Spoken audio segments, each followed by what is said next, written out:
This is Berkshire Business Today. I'm John Kroll, speaking with Ken Green, who is co-owner of Museum Facsimiles with his wonderful wife, Laurie. And it was an evolution. You have a retail space that a lot of people see, in downtown Pittsfield, but that's not how your business actually began, Ken. No, we actually started out, we got a warehouse find of all these old fine art prints. My father-in-law was a printer, and he had done business with this company that had been making some of the finest art prints that have ever been made. And the company was the Max Jaffe and the Arthur Jaffe Press, and they were in Vienna, Austria, and in Mineola, New York. And the company had stopped printing for about 30 or 40 years, and about 30 years.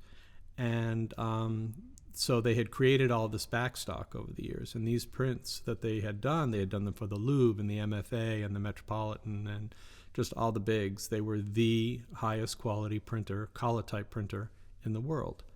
And so they were down to these two men who had really no interest in doing the business anymore. And so we worked out the numbers, and we got tons of pieces of paper. We got 2.5 million postcard size prints. Wow. And we got about 700,000 or about 700,000 large poster size prints. And they were all mixed up. They were all in shoe boxes with numbers on them. There was no rhyme or reason to the collection at all.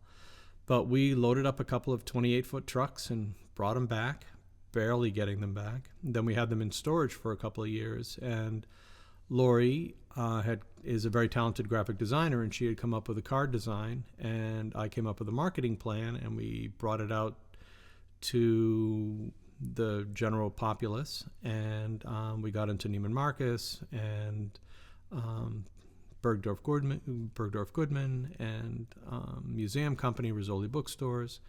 So we kind of had these really beautiful greeting cards with these old prints on them, and they were quite unique and very special. And then Laurie kept designing new cards because people kept coming into the booths at the trade shows and asking us, well, what's new? What do you have for this holiday? Do you have any greeted, whatever?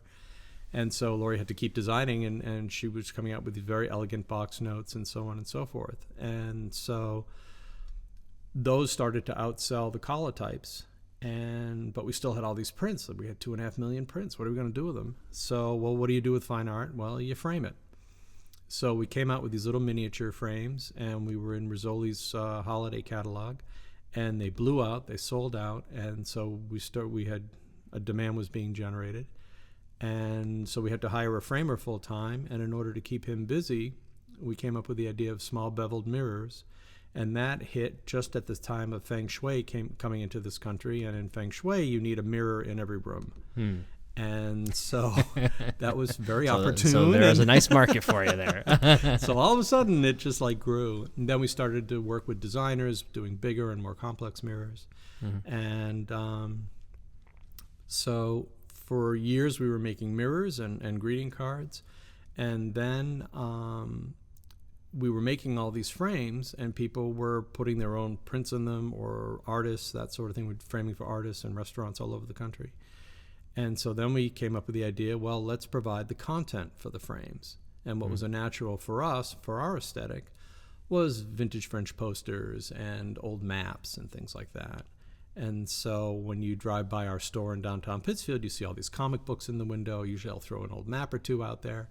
And they just have really lent themselves to working well in people's homes. And people really have a fascination with these things, and we'll continue the conversation on that because people love maps, people love the vintage artwork and so forth. We're speaking with Ken Green. Never gets old.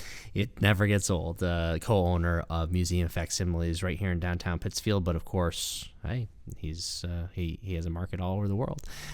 We'll continue the conversation after this.